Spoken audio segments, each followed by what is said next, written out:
Olá, meu nome é Júlio Vaz e vamos fazer comentários sobre o crime de furto previsto no artigo 155 do Código Penal.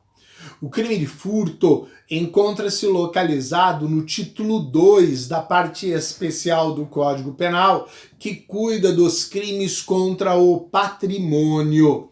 A gente pode observar que existem doutrinadores que conceituam o patrimônio como sendo o complexo de relações jurídicas de uma pessoa que tiverem valor econômico.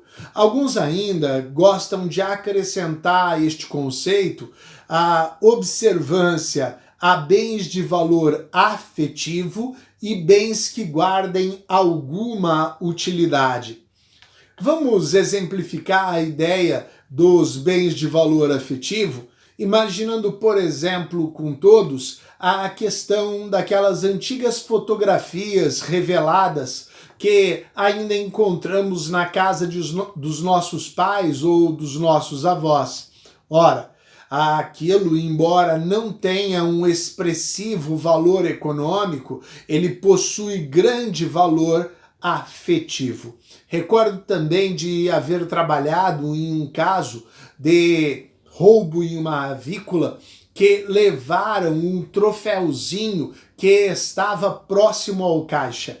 Em que pese o troféu fosse um objeto de latão antigo, já de um campeonato da associação comercial lá do passado, o proprietário do estabelecimento pedia insistentemente que aquele objeto fosse recuperado, porque guardava para ele um grande valor sentimental. Então vamos lembrar estes bens de valor afetivo ou que guardem alguma utilidade.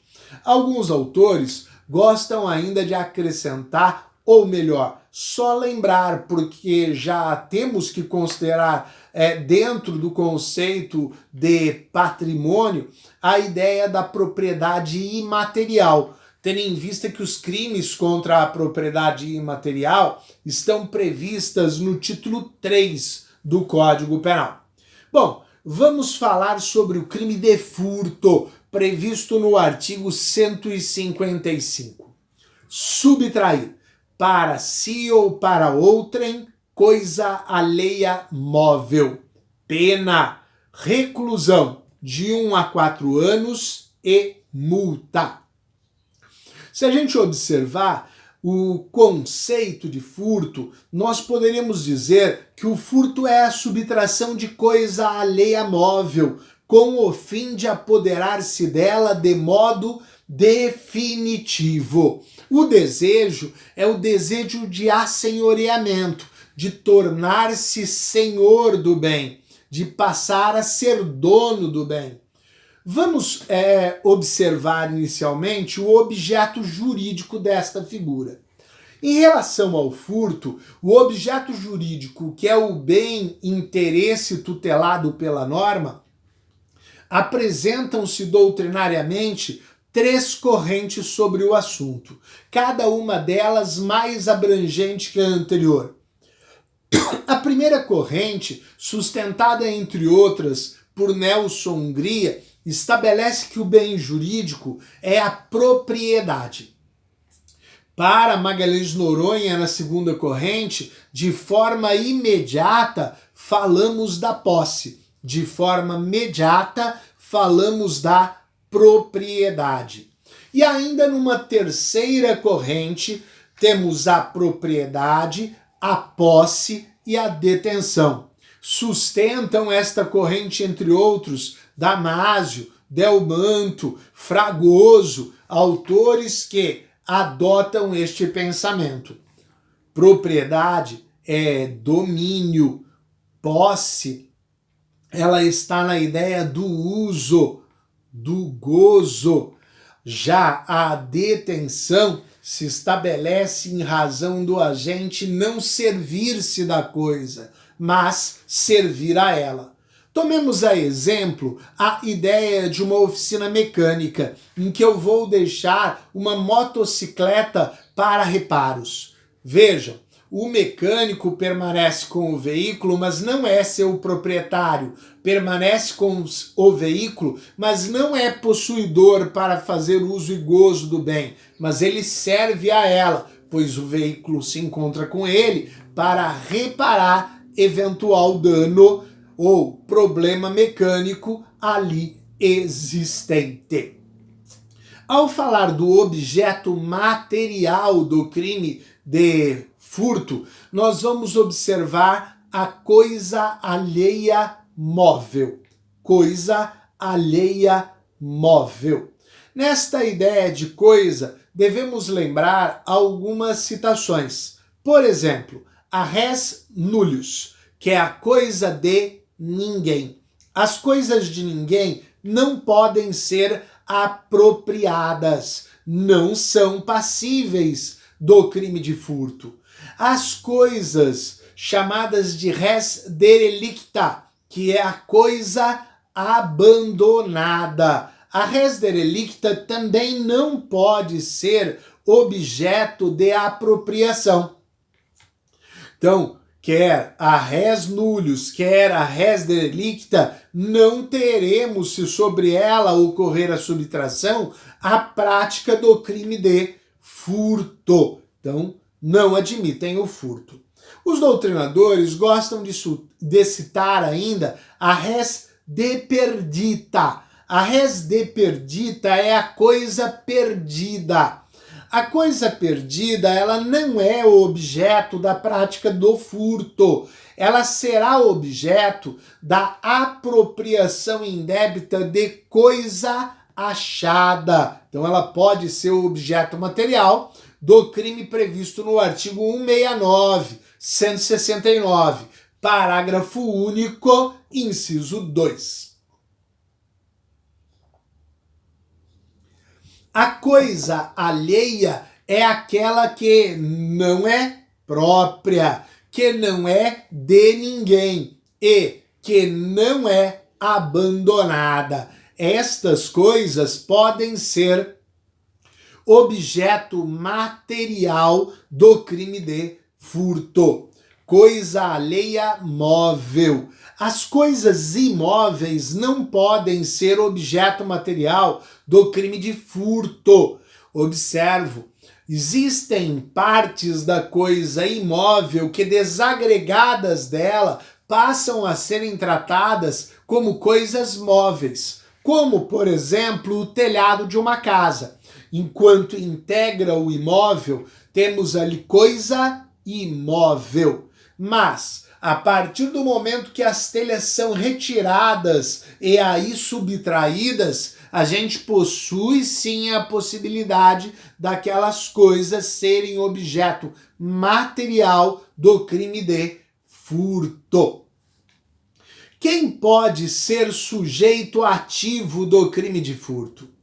Olha, o furto não estabelece qualquer qualidade especial para o sujeito ativo, ou seja, pode ser sujeito ativo de furto qualquer pessoa pode ser autor na prática do crime de furto. Este é um crime, então, comum, não exige qualidade para o sujeito ativo, mas podemos excepcionar alguém. Se a coisa a ser furtada tem que ser alheia, o proprietário do bem não pode realizar o crime do artigo 155. Sujeito passivo.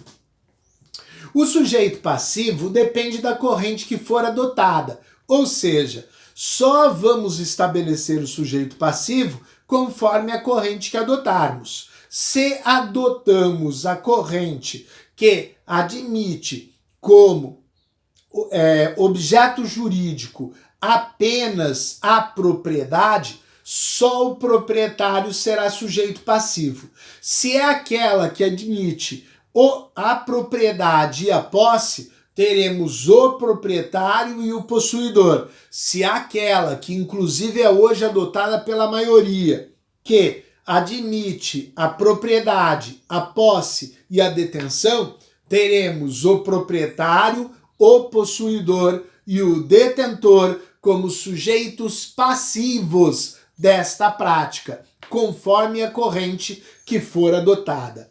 Quando falamos de elemento subjetivo, estamos falando de ânimos, de dolo, de desejo.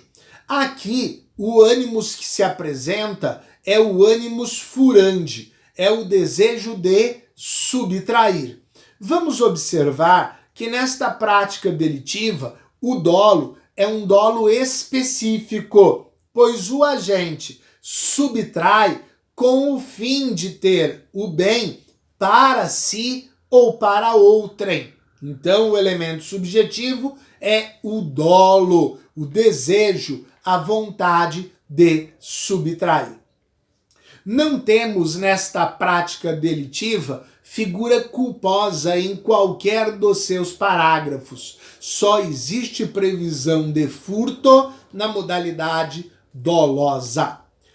Quando temos este crime por consumado? Este é um crime material. Descreve conduta, descreve o resultado e exige o resultado para a sua consumação. A doutrina nos ensina que a consumação do crime de furto, ela se dá no momento em que o objeto material é retirado da posse e disponibilidade do sujeito passivo e ingressa na livre disponibilidade do sujeito ativo, mesmo que de forma passageira. Neste ponto, dividimos em duas correntes. A primeira exige que esta posse seja tranquila, ainda que passageira. A segunda não exige a posse tranquila. Observo que esta primeira ideia tem sido a mais aceita, ou seja, o sujeito ativo obtém a posse tranquila, mesmo que ela seja passageira.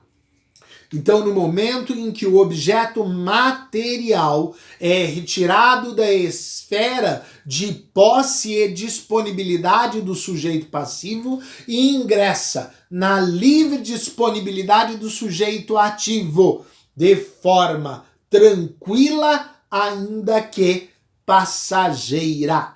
Sendo crime material, não há grande discussão sobre a admissibilidade de tentativa.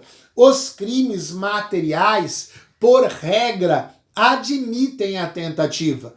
Então é possível que o agente inicie as condutas para a realização da subtração, mas antes de ter a livre disponibilidade do bem, mesmo que de forma passageira, obtendo com certa tranquilidade, a gente vai observar que nesse transcurso é possível haver uma obstrução, uma interrupção por circunstâncias alheias à vontade do agente. Então ele não chega a ter a posse tranquila. O crime estará na esfera da tentativa. Tentativa, então, perfeitamente admissível nessa figura.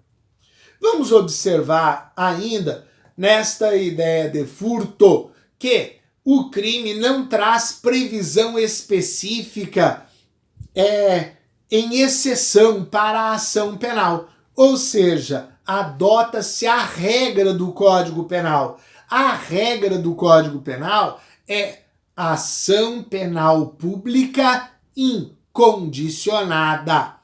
Essas são as anotações relacionadas ao caput. Vamos passar a observar o parágrafo 1º. O parágrafo 1º tem a seguinte redação: a pena aumenta-se de 1/3 se o crime é praticado durante o repouso noturno. Alguns doutrinadores chamam essa figura de furto noturno. Vale observar que estamos diante de uma circunstância específica de aumento de pena. Circunstância específica de aumento de pena e a lei manda que a pena será aumentada de 1/3. Observamos inicialmente que para podermos estabelecer esta causa específica, precisamos definir o que é repouso noturno, ou pelo menos quando ele se dá. Encontramos lá no artigo 150, parágrafo 1º do Código Penal, crime que cuida da violação de domicílio, a ideia da palavra noite. Noite, período de ausência de luz solar. Período de ausência de luz solar. Lógico que aqui repouso noturno é diferente de noite, compreendendo que a noite é bem mais ampla do que o repouso noturno. Não são todos que repousam durante todo o período de ausência de luz solar. Observo que aqui a gente não vai se valer dos conceitos que poderiam ser teoricamente trazidos do direito do trabalho. Construímos a nossa ideia conceitual no direito penal de repouso noturno. O repouso noturno é o período que as pessoas costumeiramente descansam naquele local, ou seja, é o período de descanso costumeiro naquela localidade. Um período em que as pessoas costumeiramente descansam durante a noite naquele local, naquela cidade, naquela região. Vamos observar que foram formadas duas correntes sobre a aplicabilidade do parágrafo 1º. A primeira corrente exige casa habitada e moradores repousando. Esta corrente está adotando como fundamento da existência do parágrafo 1º a tranquilidade dos que repousam. Este posicionamento é afastado pela segunda corrente, que entende que os requisitos da primeira corrente não são necessários, porque o fundamento do parágrafo 1º é a precariedade da vigilância. A sociedade exerce uma vigilância sobre os bens de todos nós. Quando costumeiramente aquela sociedade repousa durante a noite, nós temos uma diminuição da vigilância social. Então, há uma precariedade da vigilância. Este posicionamento relacionado ao parágrafo 1º é o adotado pelo Supremo Tribunal Federal. Então, adotamos a ideia de que repouso noturno é o período em que as pessoas, durante a noite, costumeiramente repousam em uma localidade. E adotamos, juntamente com o Supremo Tribunal Federal, o fundamento do parágrafo 1º da precariedade da vigilância. Ou seja, não é necessário que um furto ocorra no interior de uma casa. Podemos ter um furto ocorrendo em um veículo que está estacionado na rua.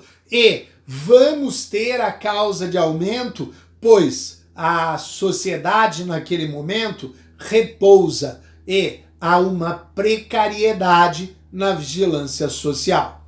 Essas são as notas desse nosso primeiro vídeo sobre o crime de furto. Seguiremos no vídeo seguinte falando dos parágrafos que se seguem no crime de furto. Muito obrigado por sua atenção.